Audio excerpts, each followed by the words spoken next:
Hello, everyone. Just checking you can hear me. Yeah, welcome. Welcome to this webinar on networks and graphs, real-world networks in the Wolfram language. So I know some of you are watching on YouTube. Some of you are watching on Big Marker. Those of you who are watching on Big Marker should be able to download the files and actually follow along with me. So if you go to the chat panel and click the link for notebook access, you can download the notebook, and you should, once you've unzipped, you should get a file structure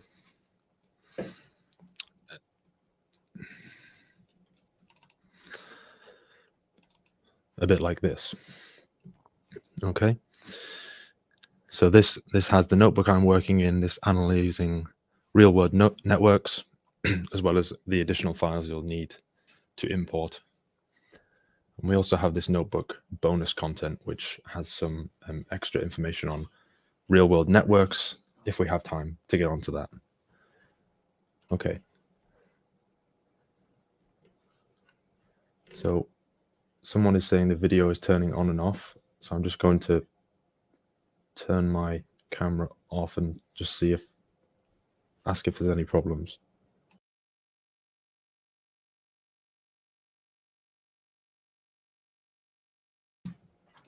Okay, can someone else just confirm how the video and audio quality is before I get started?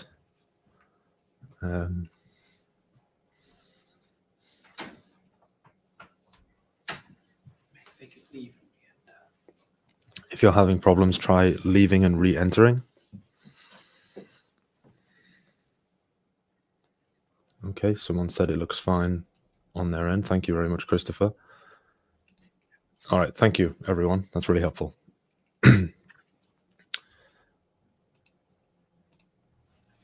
Okay.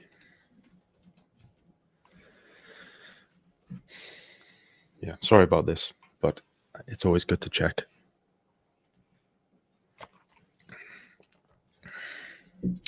Okay, so this will take approximately 1 hour, 30 minutes, and I'll go over the overview of the talk now.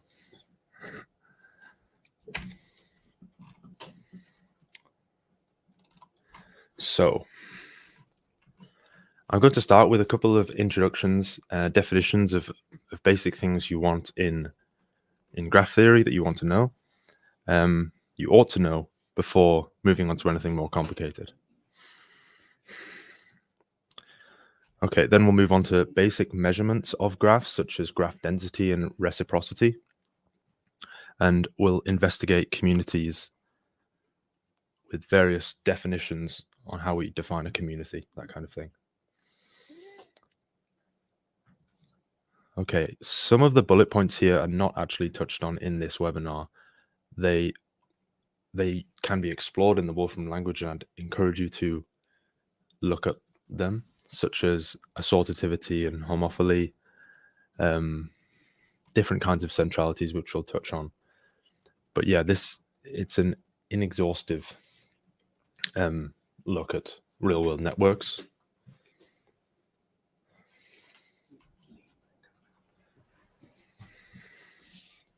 Okay, I'm actually delivering a talk on graphs and networks on the 26th of July,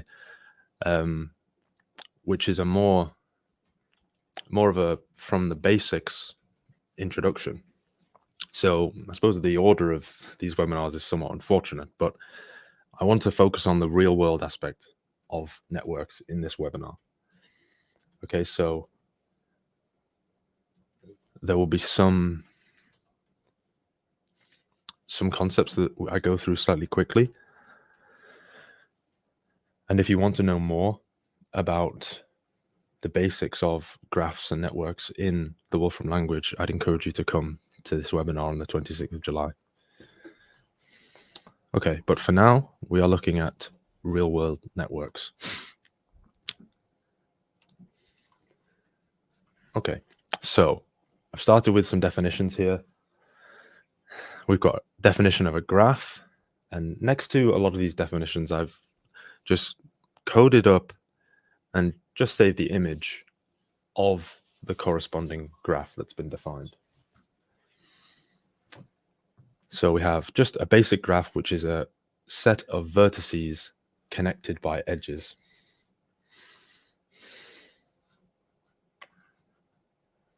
Okay.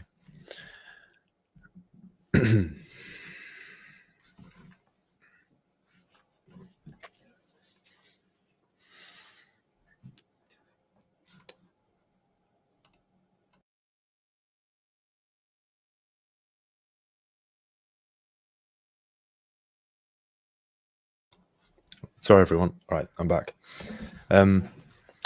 Okay, we say that if an edge, so this line here, connects to a vertex, then the edge is incident to the vertex, and the vertex is an endpoint of that edge. Okay?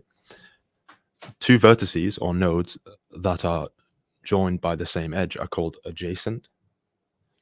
And we can create things like adjacency matrices, which show this relationship in a network. Okay, we've got this example of a loop edge where this edge is, in a sense, connected to itself. Multiple edges mean there are multiple edges connecting two nodes. Okay, you can go from this node to this node via this edge or via that one. These are called multiple or parallel edges. Okay, we've got different definitions of the different types of graphs. So simple graphs, connected graphs. An important one here is a directed graph where edges may only be traversed in one direction. So that's indicated by these arrows on the graphs. Okay. It's very simple to create a graph in the Wolfram language. I won't spend too much time on this, as I said, but as an example, let's take this directed graph. So this is just a list of vertex connections where we say 1 goes to 2, and 2, let's say, goes to 3. Okay, so we just kind of build this graph.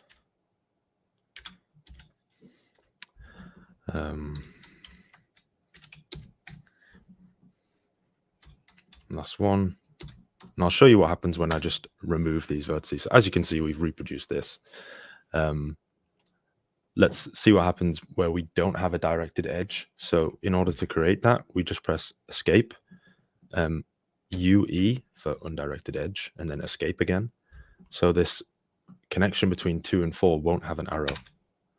Okay, so it actually reinterprets, changes the shape of the graph as well. But as you can see, this edge on the right doesn't have an arrow anymore. Okay, we can also just completely take out one of the edges and see what happens to the shape of the graph. I'd encourage you to try this out for yourself. Okay, another important definition, the degree of a vertex is the number of edges that are incident to that vertex. Okay, so if you have one vertex with a significantly higher degree than another vertex, then that might tell you some interesting things about your graph. You may start to glean some information from it.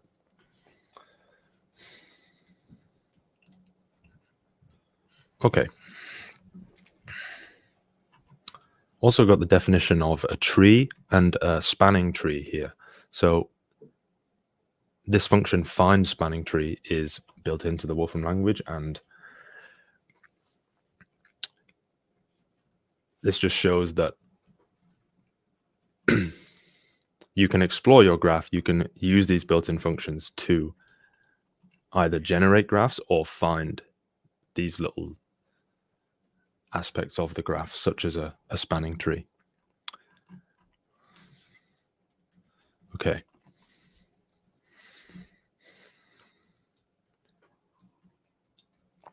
Yes, so an inexhaustive list of these useful definitions. And as you can see, it took a very small amount of Wolfram language code to generate them. So I want to talk about what a graph actually is, what it can represent. So an example would be a Facebook friendship. So let's say an edge represents a Facebook friendship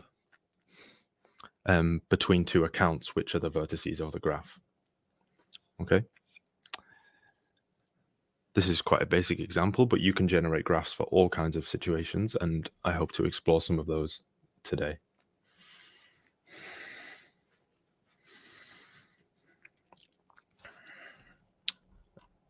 On that note, on a directed graph, for example, you might have in some graphs that relations aren't always reciprocated. So Twitter account A might follow account B, but account B might not follow A, or account B might not follow anyone at all, in which case it would be like maybe an isolated point.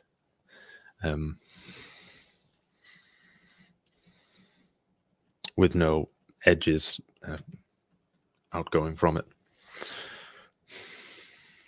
Okay. I've also got the definition of a complete graph here, denoted KN, and I just want to show you how we can generate these complete graphs in Mathematica, and we can actually animate the result. Okay.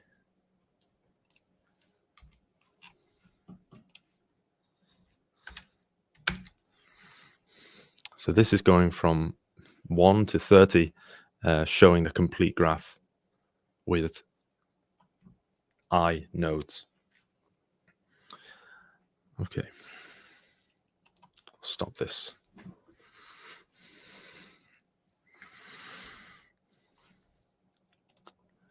I wanted to talk about weighted graphs as well. So let me just run this code. The code is not as important for this because I just want to show you the actual graph. This is a way of adding additional information to your graph. So you can annotate the nodes with numbers or names. You can also annotate the edges. Okay, so for example, the nodes could represent cities and the edges might be the price, the cheapest price of an airplane ticket between those cities, or something like that. Or it might be some measurement of engagement between social media accounts, something like that.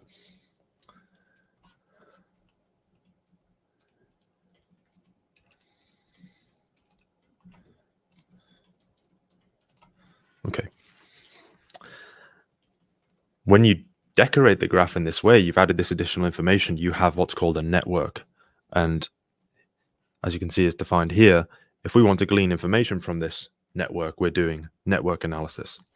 Okay, and you can, this is carried out with the Wolfram language at an academic level quite extensively. So my next point is to look at how we can find different types of graphs and networks using the Wolfram language's repositories, that kind of thing. Okay. So if we just use this graph data all function and then find the length, we can see that there's around 12,500 different types of graph data. And let's just make a random choice of these. We have this strongly regular graph, or lots of these names of graphs that are used by graph theorists. Okay, you can explore this. So these graphs that kind of have these strict definitions and names attached to them. Now, because we're looking at real world networks, these graphs are maybe not as useful to us. They might be useful to a mathematician. However, more appropriate for today's webinar, is the example data network graphs. Okay, so we have 228 example networks we can call upon. And if I make a random choice here, you can see the different examples of networks that we have. Okay, condensed matter collaborations in 2003, for example. And then this is the first example of us using or importing an external file. So this is a file that should have come in the handout you downloaded if you're watching on Big Marker. Okay, I can just import this with a .call extension. Okay, and then I can just plot the result. I can actually plot it in 3D because it's easier to explore and show the information that way. And I can actually interact with the graph and move it around. Okay, so there are ways we can find built-in data or use external data, and we'll be doing a mixture of the two things today. Okay, I hope that sounds interesting to you, and I'm intrigued to know how you might use these kind of network analysis tools in the Wolfram language in your own work, whether you're studying or you're working in your jobs in industry, or you have university modules on this kind of thing. Yeah, I'd be keen to know, and I'm also keen to know where in the world people are tuning in from today. As I sit in this small village outside of Oxford in the UK, yes, it's a pleasure to present to all of you. And I'll just check for questions. So Jack said, is all the diagramming standardized outside Wolfram as it is inside? Does this mean if you are exporting the graph to be used elsewhere? I'm not quite sure.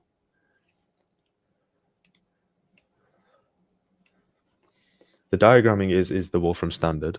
Like take this graph, for example, we can generate it with code, but then I can also like copy it and then it's just like a graphics object that if I then wanted to use in another interface, I could.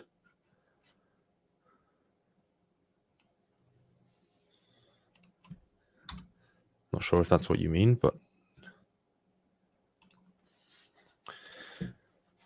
okay. We might revisit these definitions if and when we need to over the course of the webinar. And if you have any questions, please don't hesitate to ask. I will try and answer them. Okay. So to start, I want to go over the ways we can generate graphs. We've looked at how we can create them ourselves, very basic ones, and how we can find them. However, you can create new graphs by these random processes. And the most common ways to do this are using uniform graph distribution and the Bernoulli graph distribution, or otherwise known as Erdos-Rényi graphs. Okay, so we'll look at these examples one by one. The first one is we make a random choice of graph from the entirety of graphs that have 60 nodes and this many edges. Okay, this is just a number. It's being found using the binomial function and then rounded down, but it is just a number. Okay, so we make this choice and we also check that it is a connected graph. Okay, that was in the definitions before. A connected graph is a graph where there is a path between every pair of distinct vertices. Okay, so for our purposes, we want these graphs to be connected. So that's what this this while function does here. Okay, so we can run this, and here we go. So this graph has 60 nodes and this many edges.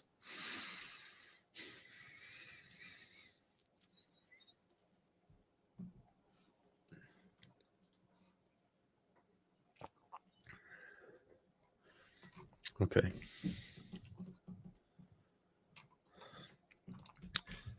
The second example here is this ER graph, so Erdos-Rényi graph, but we use the Bernoulli graph distribution to find it. So it's a slightly different way of generating it. I'll go over how it's generated. So you start with a complete graph. So 60 nodes, and every node is connected to every other node. Okay, so again, back to our definitions, the complete graph as we've shown here. So increase this to 60, you can imagine it gets very crowded. But yes, an edge between every pair of distinct nodes. So that's what we start with in this Erdos-Rényi process. However, then we have this coin we have to flip with some weighted probability, and if it lands on heads, then we include an edge. So we do that for each of the edges on a complete graph. So you end up with, or very, yes, you end up with a graph that is definitely not a complete graph. It's a graph with the number of edges according to the probability that you give the function here. So if I can just hover over the function,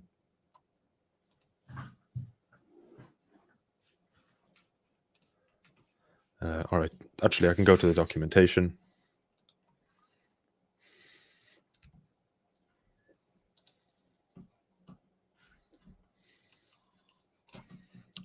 We have n vertex graphs with an edge probability p. This is the probability that weighted coin lands on heads. Okay. And we do the same thing. We make sure it's connected. Run this. Okay. You could run it again if you want to show how it's slightly different each time. Cool. Okay.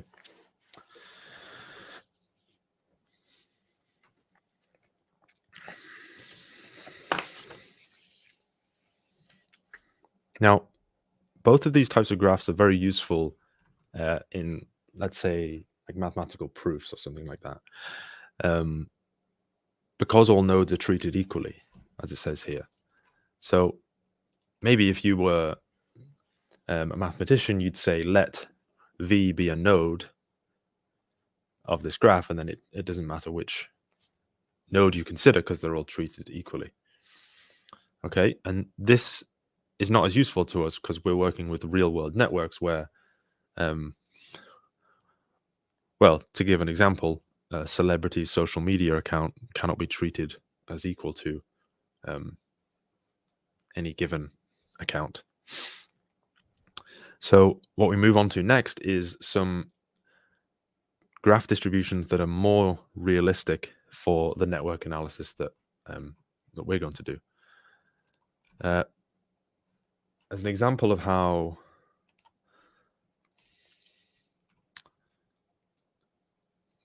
unrealistic these kind of graphs are, we can plot a smooth histogram of the degrees of the vertex, so how many edges are incident to a node, and we can see that they're normally distributed.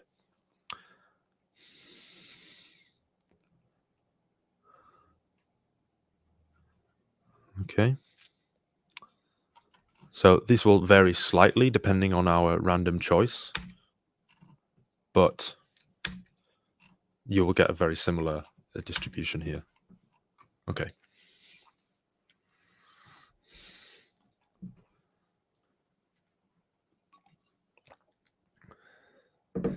And the more realistic distributions they lead to what are called scale-free graphs. Okay. With the goal here being to break the symmetry between nodes. So some nodes you can no longer treat as equal to others. Okay, so we have a situation here on the topic of social media networks that I've been discussing so far, assume that when someone joins a social network, they are more likely to follow someone who already has more followers. We can model this process by this Barabasi-Albert graph distribution, also known as the rich get richer distribution. Okay, I want to talk through a bit about what this means. Okay. So again, it's like the process is like the Bernoulli case, where we have steps, and at each step here, a vertex with 3 edges in this case is added. Okay. Ultimately, we get 60 vertices, 60 nodes, but at each step, 3 edges are added. Okay, you can see the drop down for the function here. The arguments are n and k for n vertex graphs, where a new vertex with k edges is added at each step. Okay, now the way in which the edges are added is really important here, because the edges are attached to vertices at random, but they follow a distribution that's proportional to the vertex degree. So if a vertex already has a high degree, it's more likely to obtain additional edges at each step. Okay, I hope that makes sense, and I'll show you, so it's not just my words. So you might be able to see certain nodes that just have a much higher degree than others, and maybe increasing this number will start to like exemplify this result. Okay, so we have maybe an even larger discrepancy between the higher degree vertices and the lower degree vertices. Okay, and you can play around with this yourself if you are following along in Mathematica. I'll go back to 3 for now for the rest of this. Okay, hence the rich get richer distribution that this has been called. Okay, and remember how the histogram we plotted last time showed normal distribution? Well, here the distribution of the vertex degrees falls off rapidly. So there are a large number with a small degree, and then a smaller and smaller proportion with a high degree. Okay, so this is like the minority of social media accounts with hundreds of millions of followers. And it can be shown actually that the fraction of nodes with a degree follows an inverse polynomial. So it follows a power law. Okay, so this is not normally distributed at all. It falls off via a power law that I'm sure with a bit more use of the Wolfram language and a bit more analysis of this, you could find out what that relationship actually is for your network. Okay, so there's lots of kind of exercises left to the reader in this webinar. Yeah, so if you do have a license and you can keep the notebook, you can analyze these things further, and hopefully what I get onto at the end about how simple it is to go from just downloading a data set that represents a network and then visualizing it, you'll be encouraged to explore these things a bit further. Okay. So someone asked, could you explain again the difference between Bernoulli and uniform graph distribution? So yeah, I'll just go back to this slide. So there are finitely many graphs with 60 nodes and this many edges. Okay, I'm just going to evaluate this so I don't keep saying this many. Okay, 126. So due to the nature of graph theory, and you just can't have an infinite number of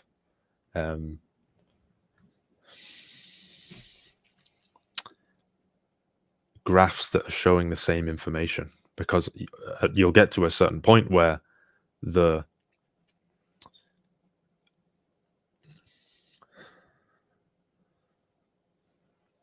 connections between nodes will be the same.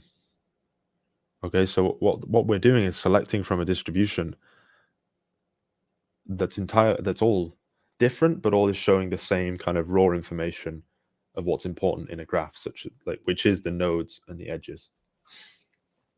Okay, so all we're doing here is selecting from this this list for the uniform case. Okay, for the Bernoulli graph distribution, we are starting with a complete graph, and then for each edge, we're flipping this coin, deciding whether to include or exclude that edge. So to emphasize what I mean here, we're actually starting with this graph.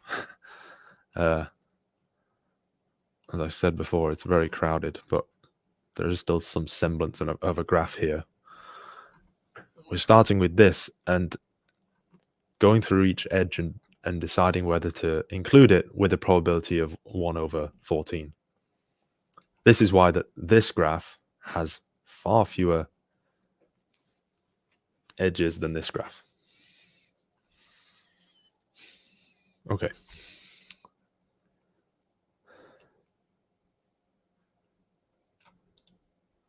Let me just look at this a second.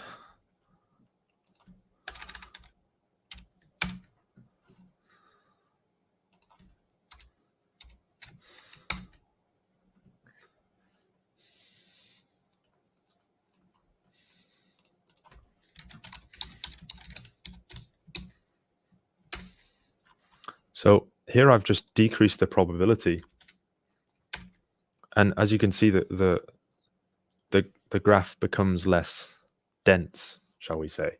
And graph density is a measure that we'll explore in a couple of slides, but this is hopefully explaining what the Bernoulli graph distribution, or selecting from that distribution, is actually doing. So I hope that explains it. Increasing it to 0.8 here is clearly a lot more than 1/14.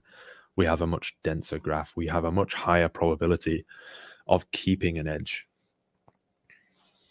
Okay, so thank you for your question.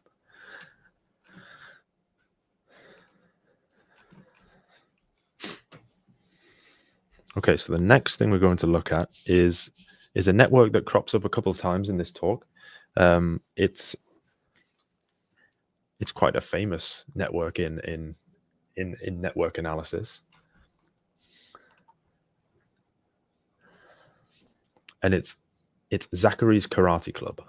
Okay, that's the name. It comes from a paper written about graph theory, and it's become quite a popular way of it's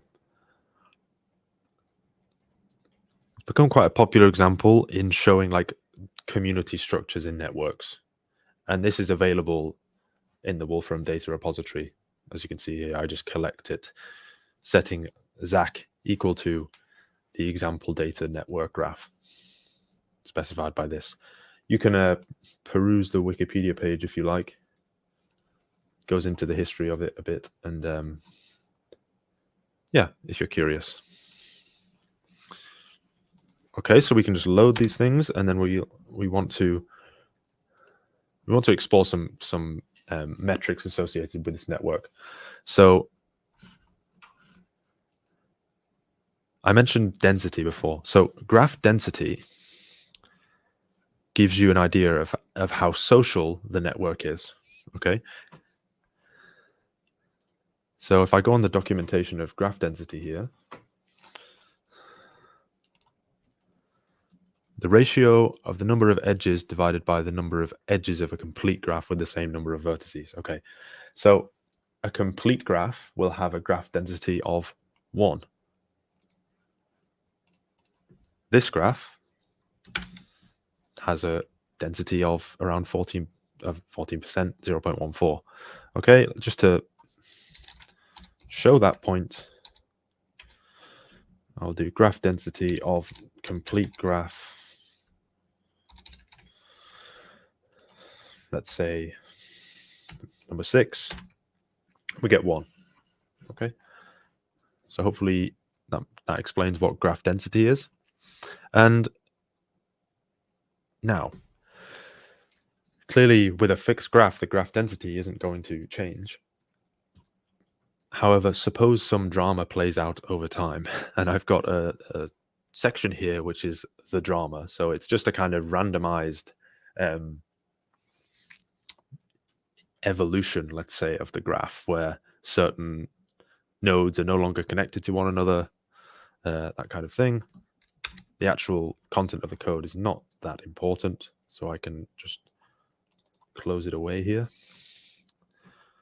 But I do have the useful information contained within Zach list, and I can use list animate to actually show this.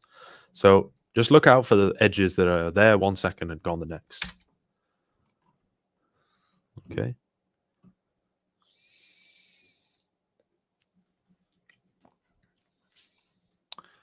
Okay, so what does this mean?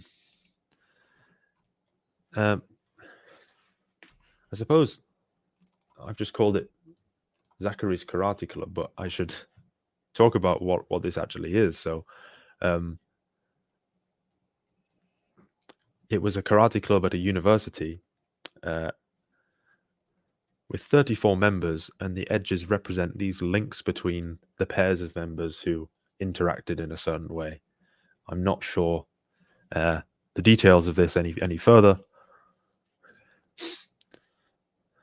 but that there was some events that happened which we'll explore towards the end of the webinar.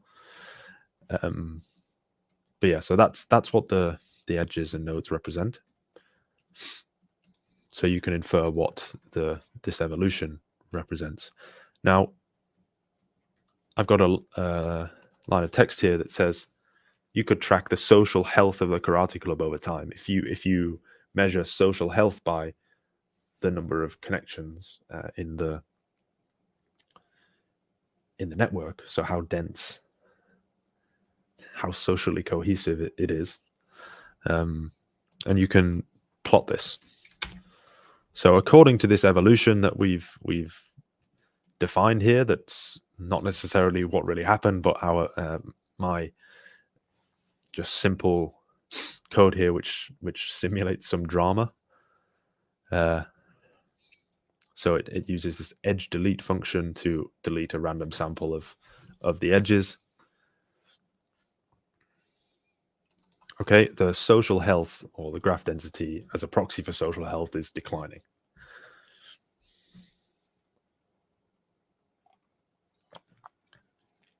Okay, so hopefully we're getting into the real world aspect of these networks a bit. I don't want to lose sight of that, because this is about real world networks after all.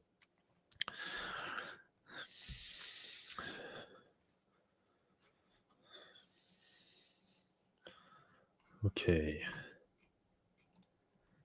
Some more examples of real world networks. Well, we can just take from the example data.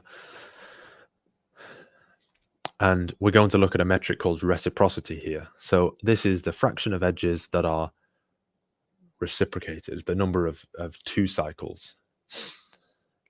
So I'm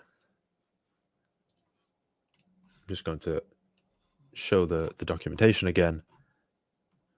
It's defining a 2 cycle as something like this. Okay, this node goes to this node, and this node goes back.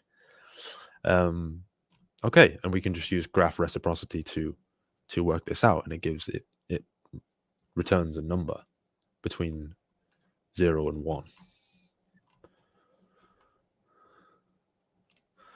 Okay, so let's find the graph reciprocity of Euclid's elements, or the axioms, the things that Euclid was able to prove with his axioms. So before I run this, I'm intrigued to see if anyone has any thoughts onto what this might be. Why don't I run? I'll show the actual graph first. So, if you know anything about Euclid's elements, it's this fundamental set of volumes of textbooks in Euclidean geometry, starting from a couple of axioms and then going on to proving very many. So, reciprocity. This graph having any reciprocity at all would imply this axiom is used to prove this axiom and vice versa, which doesn't really make any sense in the context of like geometric proofs. Otherwise, your logic is just circular. Okay, so if I actually run this, we get 0. And this is to be expected for this graph, because if something proves something, you can't then use the thing that it proved to prove what proved it. Hopefully that's clear to everyone. Okay, this next graph is a network graph on citations between complexity theory papers. Okay, so this kind of gives away what I posed as a question for the Euclid example. You might think this: if you write a paper, you will have cited lots of people in that paper. The people that you've cited in their own papers, can their papers cite your paper? Well, you wouldn't think so. And it's that edge case where if their papers are updated, they might actually cite a paper that was published in the future from the point of view of their original release. Okay, so we're expecting a small value for graph reciprocity here, but a non-zero one. As you can see, we get around 3%. So in this particular field, wherever these papers are collated from, you have like a 3% chance of a paper being updated and citing a paper that cited it. Okay, and then we have another network graph of Perl. So Perl is a programming language.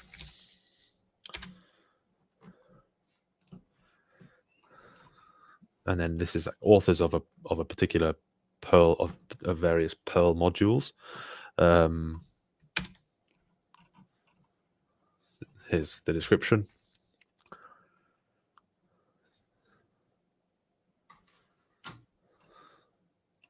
And this is actually a weighted graph that I mentioned before, where the number of modules where you have this like collaboration, I suppose.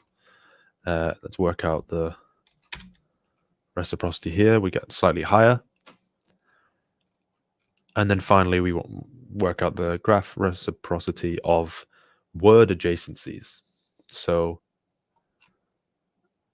if you're not sure what this actually means, then we can use the same code as above and find the long description.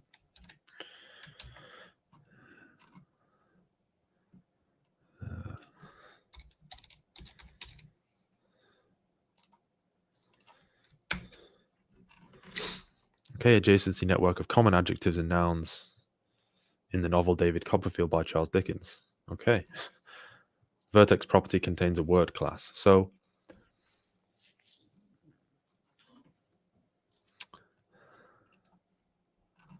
I suppose we should plot the graph. Now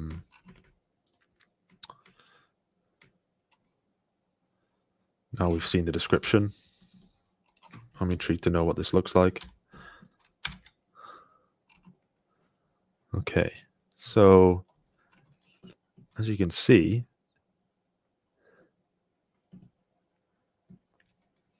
there isn't a direction here, but the reciprocity, if I run this, you actually find that it's 1. So there is what's called a 2 cycle between every pair of vertices in this graph.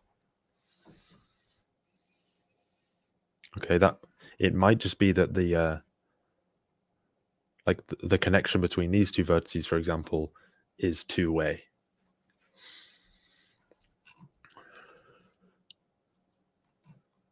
Okay.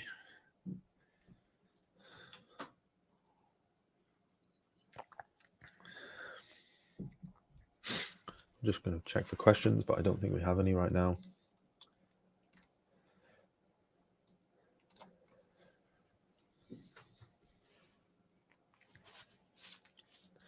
Okay, so the next slide is all about finding what are called cliques.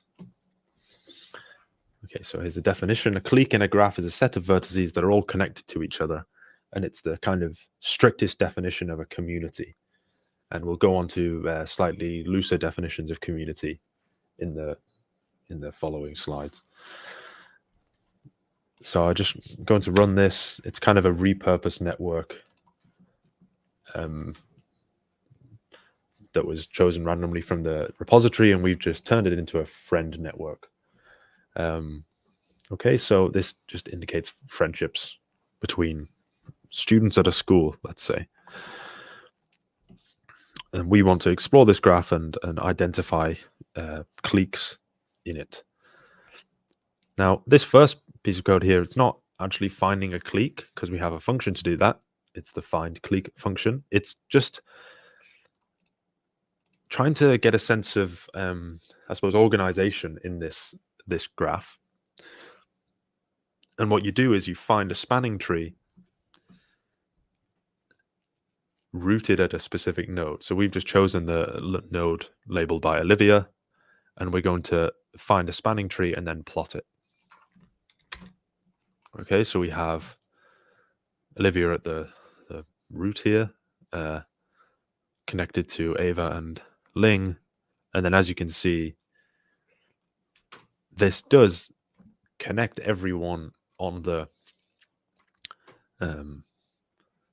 original graph. It just removes a lot of the edges.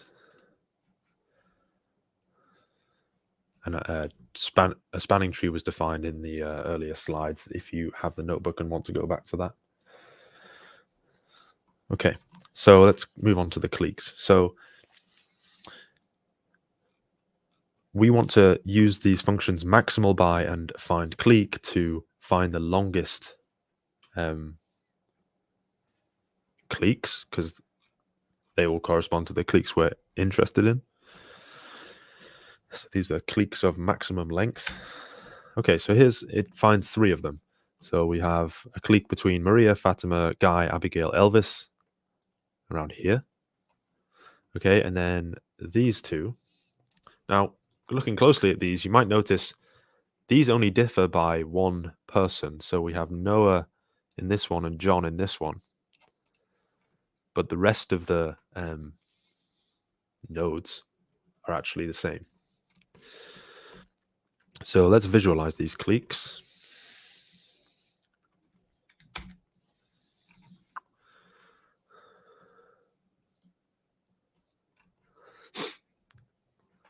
Okay, the yellow, if I can make this bigger,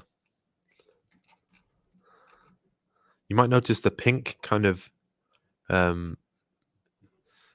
design feature here indicating it's a member of a clique is kind of bordered with this yellow, indicating that these are members of both cliques. Okay, Noah is not, and John isn't there in their own clique, but as we said, with the overlap, these 4 are in both. Okay, so given that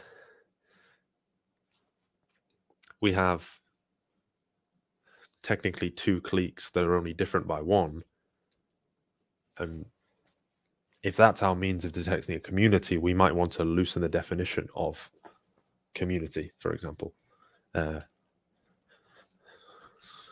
a more forgiving definition, as it's called.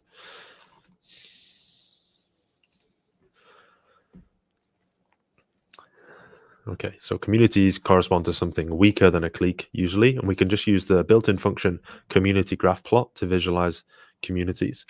So let's run this, and it actually finds three, well, clear communities, at least community graph plot deems them to be clear. So it just groups the nodes together and then draws this gray kind of contour around them. Okay, and then we can actually specify methods of community graph plot. Go into the documentation here, go in details and options. You can specify two methods. So these are the spring electrical method and the hierarchical method. We'll see that in this case, I'll run them both here, you get the same communities. Okay, these are the same graphs, just rearranged. However, there are graphs where changing the method might find different communities, so it's important to keep that in mind. Okay, so we saw community graph plot. There's also a function called find graph communities. And here we're going straight in with a method that we've chosen. So the modularity method, it aims to maximize the weight of edges falling within a community, sometimes leading to what's called a disjoint community. So I'll run this to show what I mean. You might interpret this as disjoint because Alejandro here is in a sense disjointed from the other nodes deemed to be in a community with them. Okay. So this is one method of find graph communities here. If I click here, I see the close bracket ends the function. So this method is just an option of find graph communities. You can run it on its own, actually. And it just gives us the communities in list form, and the highlight graph is just visualizing these lists. Okay, so let's look at another method now called clique percolation.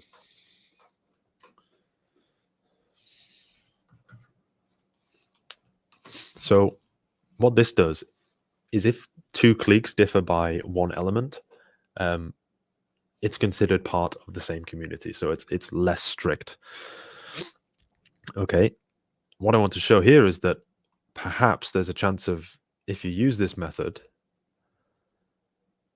two cliques only differ by one, so they are now one community, which maybe only differs by one, but a different one to another clique, and then it's all the same community. And what you have, there's a risk of the whole network being part of one community. Okay, and this might be okay, but depending on your goals and your reason for doing this network analysis, you might want more resolution in your communities. Okay, and we can actually go back to this Zachary Karate network, and we see that the same method, clique percolation, doesn't necessarily result in all of the communities. Well, it doesn't result in the whole graph being one community, and also doesn't necessarily give disjoint communities. We have this node here that's in two communities, the one specified by the red and the yellow nodes. Yeah. So what we can deduce here is that these yellow and red communities were cliques that differed by more than one node, so they weren't merged. Okay.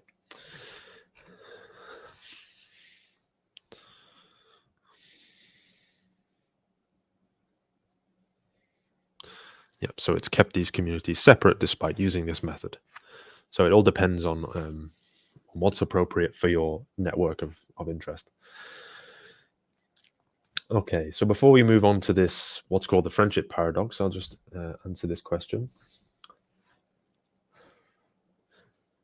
So does that? How can I create a graph if I have a list of people belonging in different groups? List of people belonging in different groups. Just trying to think about the structure of that network, if it makes sense to represent it as a network.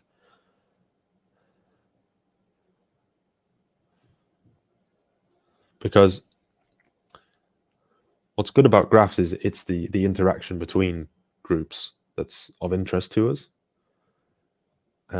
So perhaps if you just have a list of people belonging in different groups,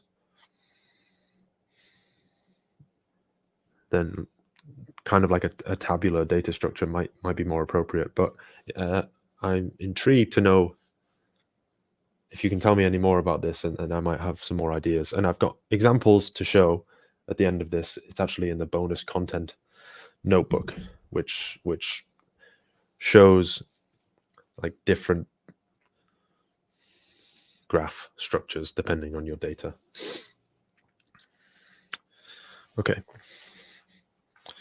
So the friendship paradox.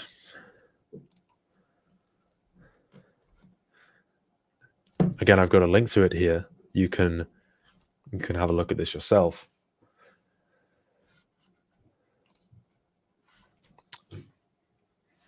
I'll try and explain the paradox as the best I can. So it has been called a paradox, like many things, because it kind of doesn't seem intuitive. But once you recognize it, you kind of appreciate it, and you start to notice it everywhere. And really, it's a kind of consequence of being in the network that you're trying to observe, if that makes sense. So it's framed as why your friends have more friends than you. For example, if you are friends with someone, you are more likely to be friends with someone who they themselves have lots of friends. Therefore, the mean number of friends of your friends is going to be greater than your mean number of friends.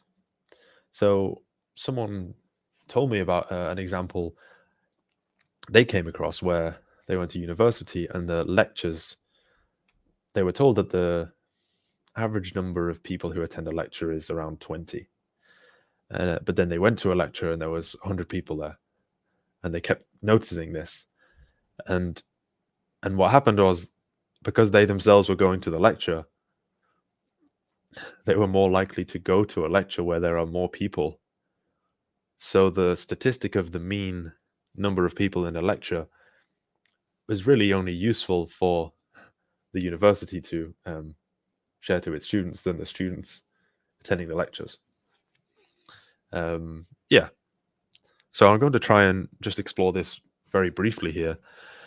We create or generate a random graph according to this distribution we saw before, where this was the rich get richer one.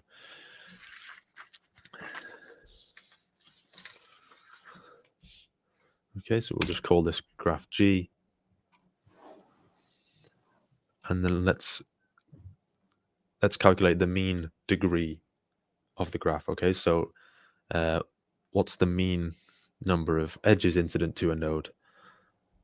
I just want to go into this. So like first we do vertex degree, and we just get a list of all the degrees of the vertices. As you can see here, you've got some stark inequality with the minimum kind of being around 3 or 4. One of these nodes has a degree of 27. Okay, so we calculate the mean of these, and it's 5.8.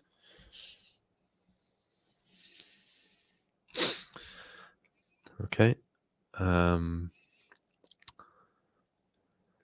Now, the next part. We want to find the mean mean degree of your neighbors. So this is that idea of the friends of your friends kind of thing. So I will show the documentation for neighborhood graph. So we have given it the arguments of the graph and the vertex. We kind of run through the vertex list. So this gives the graph neighborhood of a vertex V in the graph G. So we can run get neighbors, and then so that gives us the list of vertices represented the neighbors, and then we find the mean of this. So I'll just make sure that this is outputted so we can interpret it. So this get neighbors is really a function that we define here, and then that's used in get neighbors degree, which is itself a function. Okay, so get mean neighbors degree. I believe someone's asked to explain the code for this, so no problem. So first we'll start from the inside and kind of work outwards. So we use this get neighbors function on an argument represented by this slot here. So this defines a pure function where this hash key is the argument to the function, and this ampersand essentially tells you that everything that came before it is the pure function. Okay. Yeah, and this get neighbors is in the part specification. So this kind of double square bracket here and here shows that we want that part of the vertex degree of the graph G. Okay, so I'll give you an example. The first part of this is just the number 27. It's the first element. The last part is just 3. Okay, I'll remove this entirely and you'll see where I got these from, just the first and the last part. Okay, so we find the mean of this and got 5.8. We write a function that gets the neighbors of a given vertex, and then we write a function that gets the mean degree of the neighbors of a given vertex. Okay. All right, and then we want to apply this function to the vertex list using this map here, and then find the mean. So I'll evaluate this in place just to kind of see what we're finding the mean of. So these are all of our mean degrees of neighbors, and then we want the mean of this. Okay, so finally we can run this, and we actually get 9.19. So compare this to 5.8. It's actually a much bigger. So this is I've run this before with different random graphs, and it hasn't been this high. So I can run it again, just getting a new graph G, going through the same procedure. Okay, already you're noticing one of the highest degree node is now 19 instead of 27. Okay, mean is still 5.8. To find these won't have changed. These are slightly different, and this is now 8.37. Okay, so still higher than 5.8 as expected for the paradox to remain a paradox. But yeah, and what's important to note here is that this difference, this perceived paradox, will hold for all graphs as long as there's some variation in the degree of the vertices.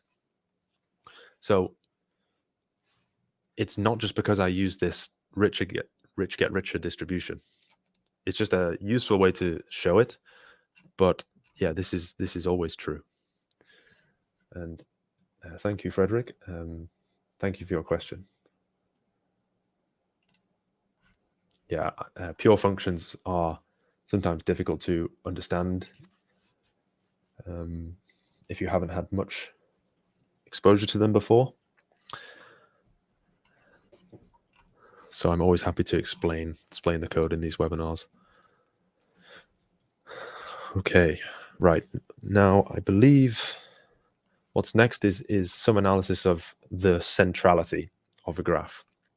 Okay, we're just going to show the Zachary-Karate graph again, and then give you a hint of this idea of centrality. There's a lot more I could talk about on the point of centrality here, but I'm going to keep it short for this webinar. So I'm going to define a function here called show centrality, which highlights a graph, uses this function highlight graph. It needs a graph as the argument. It needs a vertex list. It uses the vertex list of that graph. However, what's important is this. It rescales the graph according to this cfun, which corresponds to centrality function. Okay, now this allows us to use one of the many centrality functions for exploring graphs in the Wolfram language. Here's what I mean. If I use this question mark system backtick asterisk centrality, I can get all of the system functions that feature the word centrality. Okay, as you can see, there's a lot.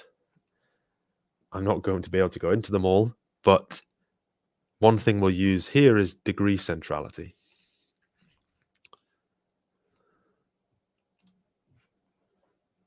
Okay, so what this does,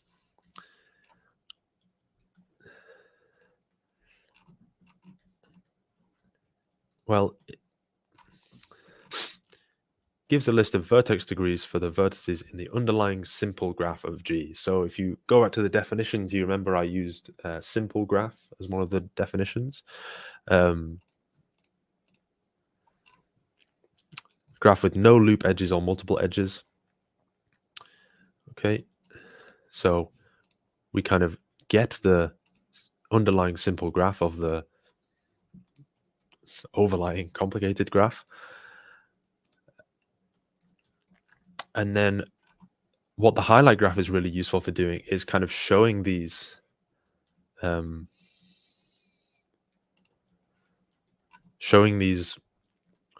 important or central, you might say, nodes as larger, perhaps. So in this very simple network, Anna is very well connected with the rest of the people, whereas as we can see, Nora is only connected to Rose, Larry, and Anna herself.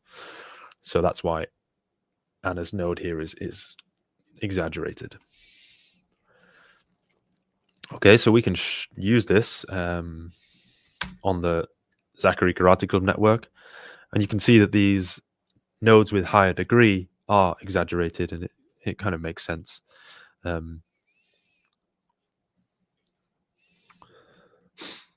Why you might call these central nodes. Okay, but the main point here is that this degree centrality is quite simple to calculate, and visually it makes sense. However, it's a local measurement of the degree of a particular vertex. So if something else happens in the graph, the degree centrality measure doesn't necessarily know about it. That's what all these other measures of centrality explore. Okay, and the documentation for these is very rigorous, and you can have a look yourselves.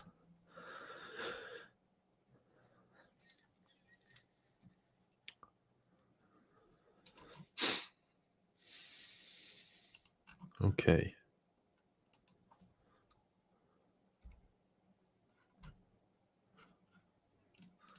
So the next thing to move on to is the flow networks, which those of you who are watching on YouTube, this was promised in the YouTube description, so I will talk about it now. After a brief introduction to what is flow through a network. Okay. We have these built-in functions: find maximum flow, optimum flow data, find minimum cost flow. We're going to use these to essentially see how much stuff, be it water, information, you can push through your network. So push through the edges of your network to the nodes. Okay. The most common way to view this is water through like a pipe system. Okay, so first we're going to look at maximum flow without capacities. What I mean by this is the edges don't have different capacities. So these edges here just have capacity 1. Think of it as they're all pipes with the same diameter. Okay. So we've defined this very simple network. Don't pay too much attention to the nodes here. They're just kind of labeled numerically. And we have a source and a sink here. So the idea is to get as much water from source to sink. And we use this find maximum flow function. Okay, we get a flow value of 3, but we can explore the properties of this max flow to actually, extract this value and show the actual flow through the network. Okay, so here we can send 1 unit of water through there, there, and there, and we have the edges to kind of push this water through the rest of the network. All right, let me just change this network a bit so you can see what happens. So I've just deleted the edge between 3 and 5, and let me delete the edge between 2 and 5 as well. Okay, so we've kind of prevented or blocked 2 pipes, and then we run the same functions. Our flow value is now 2. Okay, same thing. As you can see, if we were to send water along this edge, it would go along this edge, but then there's 2 units of water trying to go into a pipe that can only has the capacity for 1 unit. So that's why in this flow graph, we just don't send any water along this pipe edge. Okay. Yeah. Hopefully that explains things, and we can move on to an example where we do have capacities of the edges. And this example is using a railway network of the Western Soviet Union and Eastern European countries in the 50s. Okay, so this is just a graphics object, but we can define it as something useful to be used in Mathematica, railway image. So this shows these origins, which we can think of as sources here, and then these kind of sinks, which are the end, the target destination, let's say, of these railways. Now the edges, as you can see here, it's number 12. These are labeled with some quantity of thousands of tons of something that can be transported along those railway lines per unit time. Okay. So what we want to do is convert this image to a graph. Now this is a bit of a tedious process, and luckily it's been done for us. So we have railway graph, which is shown here with the exact same information. We can actually overlay it onto the image with the sinks indicated in red here, 40 and 44, and these sources indicated in green. So these nodes here are our sources. Okay, and we can find the maximum flow through this. So this find maximum flow just needs a graph. It needs you to specify the sources and specify the sinks. And we obtain a maximum flow value of 163,000 tons per day or something like that. So, as you can see, not much code for us to do. Once you have it in a graph format, okay, perhaps some image processing technology will come along where this is a lot easier than doing it manually. But yeah. So we've seen how to take a real world network, in this case, a railway transporting goods, find the maximum flow through that network using built-in Wolfram language functions.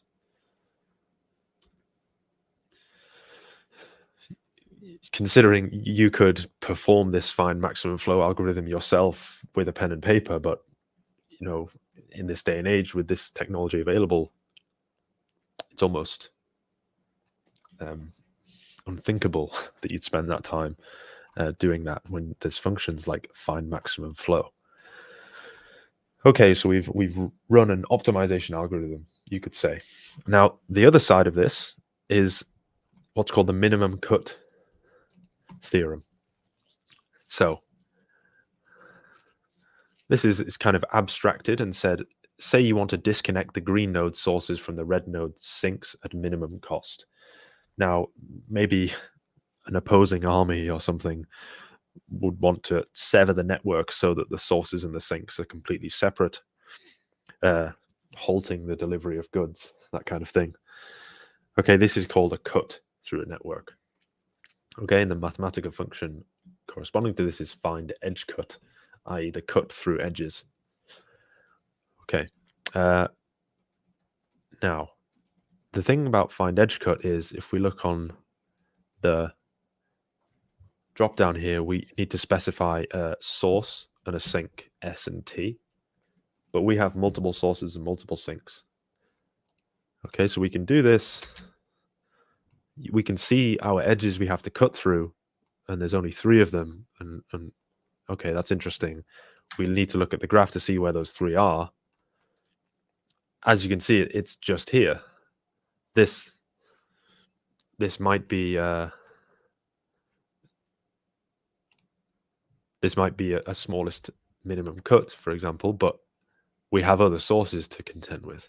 Now, the way we get around this is by specifying a super source and a super sink. Now, anyone who's studied these kind of networks before might be aware of this method. If you're not, it's quite simple, and I hope to visualize it nicely here. We kind of update the railway graph with one super source, which has edges connected to all the sources, and a super sink, which has edges connected to all the sinks. Now, these edges, what are their capacities? Well, in order for them not to be included in the minimum cut, we define their capacities to be infinite. Okay, so there's our super sink, here's our super source, and then we just perform find edge cut on this graph. As you can see, that they're labeled with infinite capacity here. Okay, so it's a little hard to see. You could go into the code here and probably specify some design changes. Here, they're just indicated in red. So the cut is through the edges 30, 17, 36, 16, 24, 6, 10, 5, 19. Sorry, I've just read out the capacities there. What actually defines the edge is the connection between nodes. So between 28, 37, 29, 37, etc. Okay, that's our minimum cut. Okay, this is taking the least amount of energy, resources, let's say, to separate completely the sources from the sinks. Okay, and then visualize nicely. So yeah, hopefully that it's another kind of optimization problem. Okay, and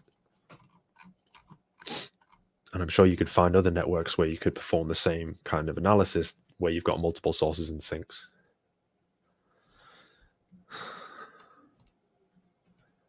Okay, I have only got 10 minutes left, and there are some things I wanted to show. Okay, so this Zachary Karate network, it's cropped up again. We can use a similar kind of reasoning to explore what happens when, let's say, there's some dispute between two pseudonyms who are part of this network, go by Mr. High and John A. So that their nodes are indicated here. Okay, so if there's a pay dispute between these two people, the club will fission, it will tear apart, go into two different parties. Now, if we assume that people tend to follow their friends, this fission will hopefully destroy as few friendships as possible, such that we get two kind of separate karate clubs. Okay, now I know I've gone through that quite quickly, but the point is that this can be modeled as a minimum cut problem, where we actually only have we don't need to do the super source and super sink method because we only have these two nodes. So here are kind of new graphs separated from the first.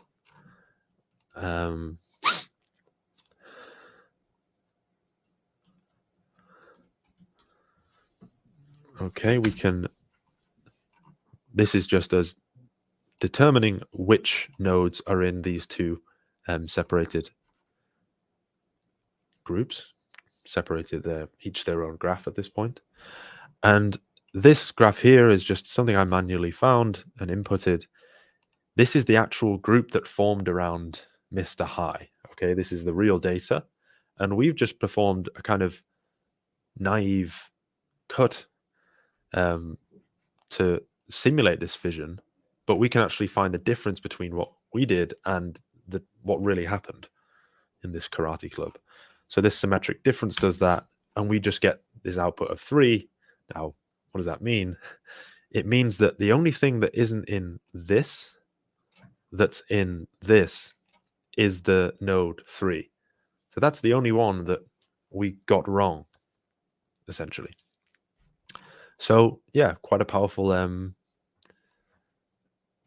tool and approach. Okay, just in the last,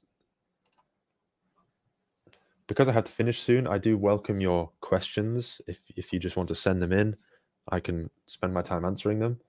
And while I'm waiting for those, I can show you this bonus content that's just using networks that I've found, trying to show like how simple it is to go from, okay, there's a website which has network data, such as this one.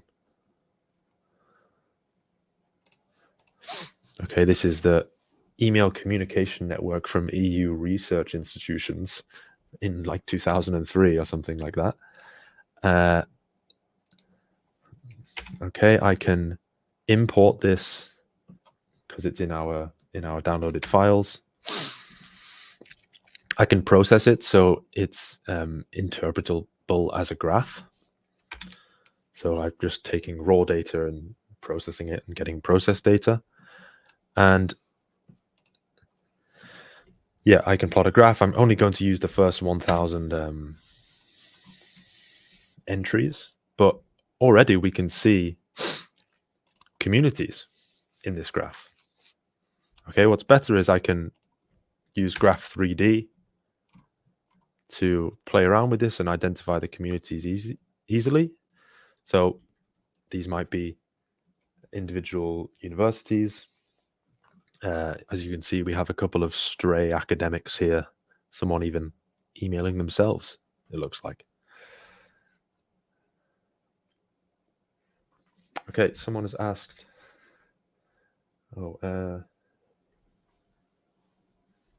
I think this is a question from YouTube. Would you happen to know how this scales performance-wise with respect to network sizes and degrees of connectivity in Wolfram language? Is it suited beyond the exploratory part of an analysis? Okay, great question. in terms of how it scales, you'd have to go into like the functions and see if there's any information on the order or complexity side of things. You can use things like time.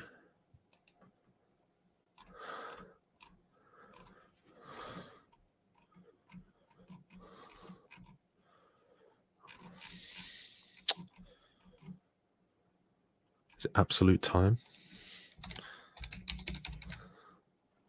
Absolute timing, sorry. Yes, this evaluates for expression and also returns how long it takes. So you can kind of start to do this piece by piece on your code of choice to see how long it's going to take. Yeah, that's probably all I can provide on that for now.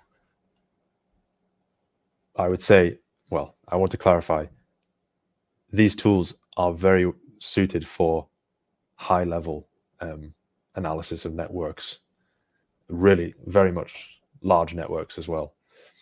You know, functions like community graph plot, for example, take a long time to run, but that's